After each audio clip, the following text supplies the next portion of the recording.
हाँ, तो तुम दिल्ली दामीर हो। बोलो, क्या चाहते हो मुझसे? मुझे बताओ कि अर्तुल कहाँ है। अगर अर्तुल गद्दार होता तो मैं खुद उसका सर अपने हथौड़े से कुचल देता। अर्तुल कहाँ है? अस्सलाम वालेकुम नाजरीन। पिछली किस्त में आपने देखा कि तानगुत सल्जूक कमांडर को मार देता है, हालांकि उसके कत्ल का इल्जाम पहले ही अर्तुल पर लग चुका था। दूसरी तरफ कबीले में ट्वितेकन ने अर्तुल को तलाश करने के लिए अपने सिपाहियों को हुक्म दे दिया था। इस किस्त के आगाज में हकीम अर्तुक अकेले में कुरकुत सरदार से मुलाकात करता है और कहता है कि दुर्गा कबीले में आपका असर और रसूख दिन ब दिन कम होता जा रहा है। आयतुलन और ट्वितेकन आपके हर काम में मुदाखलत करते हैं, इसलिए अगर ऐसा ही जारी रहा तो आपके फैसलों में कोई असर नहीं रहेगा। इसलिए कबीले का कानून सिर्फ आपको अपने हाथ में रखना चाहिए। इस पर कुरकुत सरदार सोच में पड़ जाता है। दूसरी तरफ काई कबीले का सिपाही हाइमा खातून से खत लेकर सुल्तान अलाउद्दीन की तरफ रवाना हो जाता है। इस दौरान कोजा बश और ट्वितेकन भी उसे देख लेते हैं। ट्वितेकन कोजा बश को उसके पीछे भेज देता है और कहता है कि खून बहाए बगैर इसको रोकना है। दूसरी तरफ अर्तुल और उसके साथी उस जगह पहुंचते हैं जिसका सल्जूक कमांडर अर्तकुश ने उन्हें बताया था कि वहां जरूरी कागजात छुपा रखे हैं। थोड़ी देर तलाश करने के बाद वो बैग अर्तुल को मिल जाता है। अर्तुल कहता है कि इसकी हिफाजत के लिए अगर हमें जान भी देनी पड़ी तो दे देंगे। उधर नोयान के डेरे पर तानगुत गायब हो जाता है।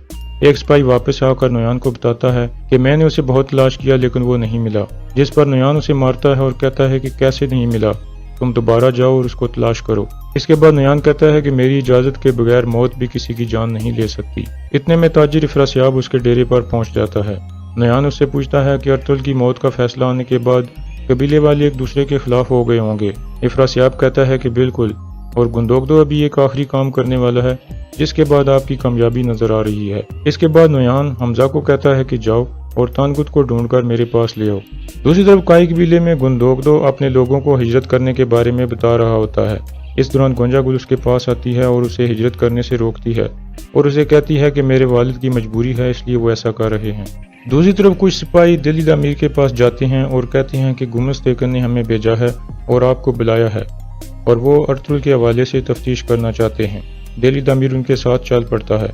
इस दौरान हलीमा भी ये सब कुछ देख रही होती है और फौरन वहां से चली जाती है। वो सिपाही दिल्ली दामीर को लेकर पिंजरे में कैद कर देते हैं। इतने में गुमस्तेकन आता है और पूछता है कि मुझे अर्तुल और उसके साथियों का पता बताओ कि वो कहाँ हैं, जिस पर दिल्ली दामीर कहता है कि अगर अर्तुल गद्दार होता तो मैं खुद उसका सर कलम कर देता। गुमस्तेकन के इसरार के बावजूद भी दिल्ली दामीर उसको अर्तुल के बारे में कुछ भी नहीं बताता। दूसरी तरफ दुर्गा कबीले के कुछ सिपाही हलीमा सुल्तान का रास्ता रोक लेते हैं और कहते हैं कि गुमस्तेकन ने आपको बुलाया है, जिस पर हलीमा सुल्तान उनके साथ चल पड़ती है। इस दौरान काई कबीले का एक सिपाही ये सब देख लेता है और फौरन हाइमा खातून की तरफ दौड़ता है। हाइमा खातून को आयतुलन बहाने से अपने साथ ले गई थी, जहां एक कबीले की लड़की की शादी हो रही थी। इतने में वो सिपाही वहां पहुंचता है और हाइमा खातून को बताता है कि दुर्गा के सिपाही दिल्ली दामीर और हलीमा को पकड़कर ले गए हैं, जिस पर हाइमा खातून उसे कहती हैं कि फौरन हमारे सिपाहियों को बुलाओ।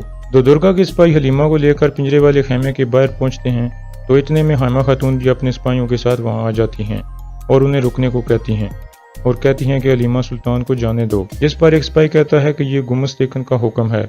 ये सुनकर हाइमा खातून फौरन अपनी तलवार निकालती हैं और सिपाही की गर्दन पर रख देती हैं और उसे कहती हैं कि हलीमा सुल्तान को जाने दो वरना मैं तुम्हारा खून बहा दूंगी। इतने में गुमस्तेकन भी अंदर से निकल आता है और हाइमा खातून को कहता है कि आप रियासत के खिलाफ बगावत कर रही हैं, जिस पर वो कहती हैं कि जालिमों के खिलाफ बगावत करना हमारे खून में शामिल है। फिर वो अपनी तलवार गुमस्तेकन की तरफ करती हैं। इतने में कुरकुत सरदार भी वहां पहुंच जाता है और सबको अपनी तलवारें नीचे करने को कहता है। फिर हाइमा खातून उसे सारी सूरत हाल के बारे में बताती हैं, जिस पर कुरकुत सरदार सख्त गुस्से में आ जाता है और अपने सिपाहियों को फौरन वहां से जाने को कहता है। फिर गुमस्तेकन को कहता है कि मेरी इजाजत के बगैर तुम कैसे किसी को सजा दे सकते हो। गुमस्तेकन कहता है कि हलीमा सुल्तान छुपकर अर्तुल से मिलती है, जिस पर कुरकुत सरदार कहता है कि अगर ऐसा है तो फिर भी तुम मेरी इजाजत के बगैर इस कबीले में कुछ भी नहीं कर सकते। इसके बाद गुमस्तेकन कहता है कि हलीमा सुल्तान ने सुल्तान अलाउद्दीन की तरफ एक खत भेजा है जिसमें उसने हमारी शिकायतें लगाई हैं। हाइमा खातून कहती हैं कि अगर ऐसा है तो तुम्हें ये बात साबित करनी होगी। गुमस्तेकन कहता है कि अगर मैंने ये साबित कर दिया तो आप अर्तुल और हलीमा सुल्तान को अपने हाथों से मेरे हवाले करेंगी। हाइमा खातून कहती है कि हाँ मैं करूंगी, लेकिन अभी तुम दिल्ली दामीर और हलीमा सुल्तान को छोड़ दो, जिस पर गुमस्तेकन उन दोनों को आज़ाद कर देता है। दूसरी तरफ गार में अर्तुगरुल बैग खोल कर कागजात देखता है, लेकिन उसे कुछ खास समझ नहीं आती। इतने में इब्नुल अरबी वहां आ जाते हैं और वो कागजात देखने लगते हैं। वो अर्तुगरुल को बताते हैं कि ये नहायत ही ज़रूरी कागजात हैं। इसमें अर्तुगरुल साहब ने मंगोलों के खिलाफ जंग के बारे में मनसूबा बंदी की है और इसमें लिखा है कि जंग के वक्त कौन से कबीले को कितने सिपाही दिए जाएंगे और मंगोलों के खिलाफ कौन सा रास्ता इख्तियार किया जाएगा। इसके अलावा सुंगर तेकन के बारे में ये लिखा है कि वो ओगेडे को मारने के बाद जल्द वापस आ जाएगा, जिस पर अर्तुगरुल खुश हो जाता है। दूसरी तरफ गुमस तेकन आयतुल्लाह को कहता है कि कुरकुत हमारे मकसद में रुकावट बन रहा है, इसलिए जब मैं तुम्हें कहूँ इसको ख़त्म कर देना।